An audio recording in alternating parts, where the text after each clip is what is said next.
मैं इस कहानी की सूत्रधार हूँ और मेरा नाम शायद ही कोई ऐसा हो जिसने ना सुना हो, क्योंकि मेरी कहानी तो बरसों से लोग सुनाते चले आए हैं अपने अपने अंदाज में। जिसका खौफ एक बड़ी सी हवेली के अंदर एक पुराने दरवाजे के पीछे हमेशा रहा है।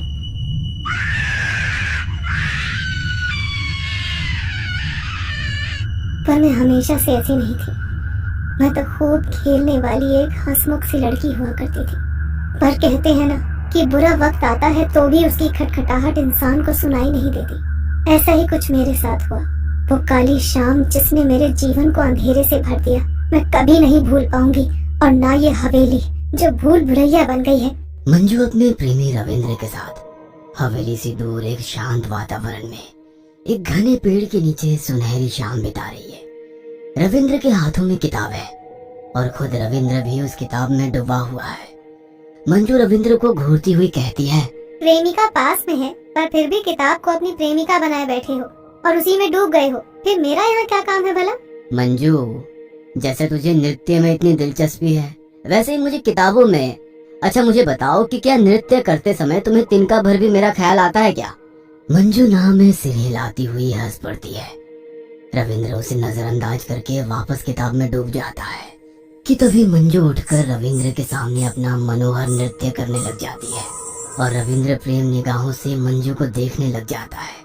रविंद्र मंजू के नृत्य में खोया होता है कि तभी सहसा ऊपर आकाश में काले बादल छाने लग जाते हैं और धीरे धीरे पूरा आकाश गहरे काले रंग से ढक जाता है। बादलों के बीच से बिजली का कड़कना ऐसा लग रहा था मानो कोई गहरा संकट उभर कर आने वाला हो, और ठीक वैसा ही हुआ। महल से एक दासी नंगे पैर दौड़ते हुए मेरे पास आई और किसी बाबा के आने की खबर की और कहा, रानी जी बुलावा आया है, आप महल में वापस चले। कोई तपस्वी बाबा हैं जिनके लिए राजमाता चाहती है कि आप उनके दर्शन का सौभाग्य प्राप्त करें। ऐसा क्यों भला? और अभी तो हम रविंद्र के साथ है ना, और ऐसा क्या है उनमें जो हम उनके दर्शन करें? पता नहीं रानी जी, पर वो दिखने में बड़े ही भयानक से हैं। उनको देखो तो मानो ऐसा लगता है जैसे पूरे शरीर पर राख मल रखी हो। मंजू रविंद्र की ओर देखती है। रविंद्र मंजू को दासी के साथ जाते हुए देखता है। मंजू दासी के साथ महल में प्रवेश करती है। एक अतिथि का सत्कार कैसे करना चाहिए ये बात मंजू अच्छी तरह जानती थी, इसलिए मंजू ने बाबा को अपने हाथों से भोजन परोसा और स्वादिष्ट जलपान कराया। भोजन ग्रहण करते करते बाबा के मुख से चावल के कुछ दाने छूटकर फर्श पर गिरने लगे तो वो उन्हें भी बटोर बटोर कर खाने लगे और फिर पूरा मुंह खोलकर पानी पीने लगे। मंजू को ये सब देखकर बड़ा अटपटा लगा, पर वो मुंह बांधे बैठी रही। थोड़ी देर बाद जब बाबा खाकर उठने लगे तो मंजू उन्हें रोककर विनती की, तपस्वी बाबा, आप यदि यहाँ से ऐसे ही चले गए तो ये मेरा अपमान होगा। मैं अपने नृत्य से आपका मनोरंजन करना चाहती हूँ, इसीलिए आपसे निवेदन है कि थोड़ी देर रुककर मेरा नृत्य देखें और उसके पश्चात ही आप यहाँ से जाएं। मंजू के मन में एक ही बात चल रही थी, तेरी वजह से मुझे रविंदर से अलग होना पड़ा। अब देख कैसे अपने नृत्य से तेरा मजाक बनाती हूँ। बाबा मंजू के मन में चल रही बात भाप गए। अनहोनी रोकने के लिए वो वहाँ से जाने लगे, पर मंजू ने नृत्य आरंभ कर उनका रास्ता रोक लिया। मंजू नृत्य करती जा रही थी और नृत्य करते करते वो बाबा के चारों ओर घूमने लगी। बीच बीच में वो फर्श को छूती और अपनी उंगलियां फर्श पर दबाकर उन्हें वापस अपने होठों से लगा लेती। यह देखकर बाबा को इतना क्रोध आया कि वे चिल्ला उठे, दुष्ट अभद्र लड़की, एक तपस्वी से कैसे पेश आते हैं तुझे ये तक किसी ने बताया नहीं। आरंभ में तो तूने अपने व्यवहार से मेरा हृदय प्रफुल्लित किया था, परंतु मेरे भोजन खाने के तरीके को लेकर तूने मेरा इतना घोर अपमान किया, वो भी अपने नृत्य नाटक के जरिए। मंजू भयभीत होकर पीछे हटने लगती है। ऐसे अक्षम्य अपराध की क्षमा नहीं होती लड़की, इसलिए जा, तुझे श्राप देता हूँ। इतना कहकर बाबा कमंडल से जल निकालकर अपनी मुट्ठी में भरते हुए उसे मंजू के मुंह पर फेंक देते हैं।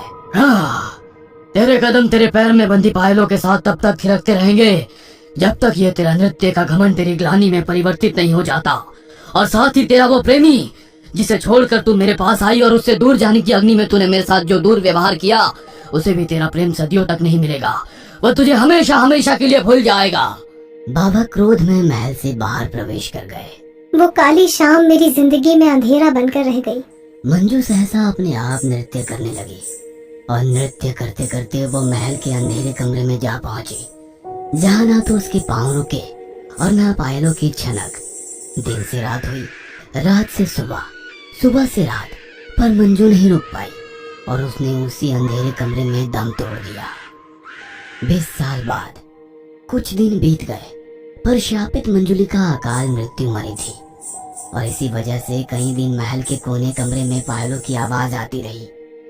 इतना लिखकर रविंद्र ने अपनी डायरी बंद करी। रविंद्र ने एक लंबी सांस भरी और आयशा की तरफ देखा, जिसने अभी तक मंजुलिका की कहानी को इतने गौर से सुना कि उसने अपनी पलकें तक नहीं झपकाई थी। महल के चक्कर काटते काटते रविंद्र और आयशा अब तक महल की नक्काशी और कारीगरी से काफी प्रभावित हो गए थे।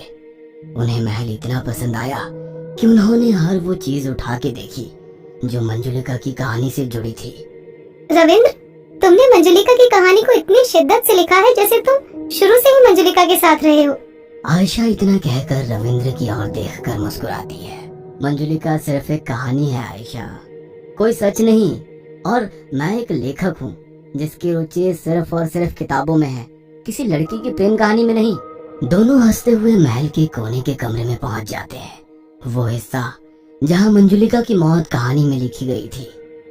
आशा ताकत से उस दरवाजे को खोल देती है और दरवाजा खोलते ही एक जोर हवा का गर्म सा झोंका आयशा को पीछे धक्का देकर निकल जाता है। ओ रविंद्र, यहाँ तो सब कुछ धूल धूल है। यहाँ कैद किया था तुमने मंजुलिका को? सिर्फ कैद ही नहीं किया, यहाँ मारा भी था। आयशा मुड़कर रविंद्र को देखती है, उसकी आंखों में गुस्सा है। क्या हुआ आयशा? कुछ नहीं रविंद्र। रविंद्र बिस्तर पर लेटा हुआ सोच में डूबा था। कभी कभी हमारे लिखे किस्से, हमारी लिखी कहानियाँ सिर्फ हम तक सीमित नहीं रह जाती और कोई कहानी कभी झूठ नहीं होती। और अचानक रविंद्र का ध्यान टूटता है और उसे एहसास होता है कि आयशा उसके पास नहीं है। रविंद्र आयशा को ढूंढता हुआ महल में हर जगह घूम रहा होता है कि तभी उसे पायलों की छनकने की आवाज आती है और वो आवाज की दिशा में चल पड़ता है।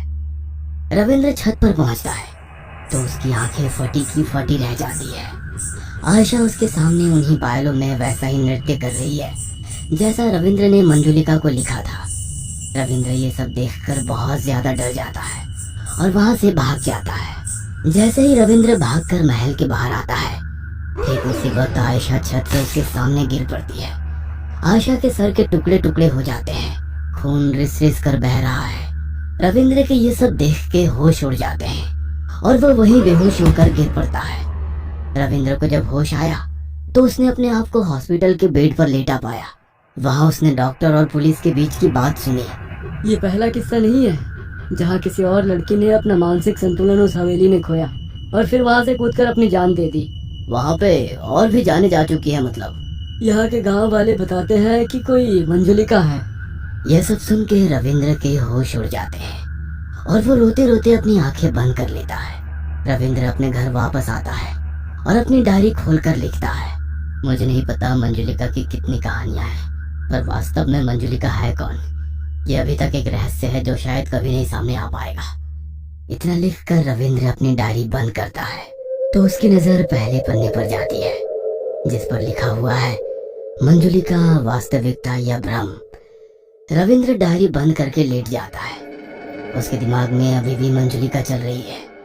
धीरे धीरे रविंद्र की आंखें नींद में चली जाती है और रविंद्र के सोते ही उसके बेड के पास रखे आईने में एक औरत की छवि उभरने लगती है।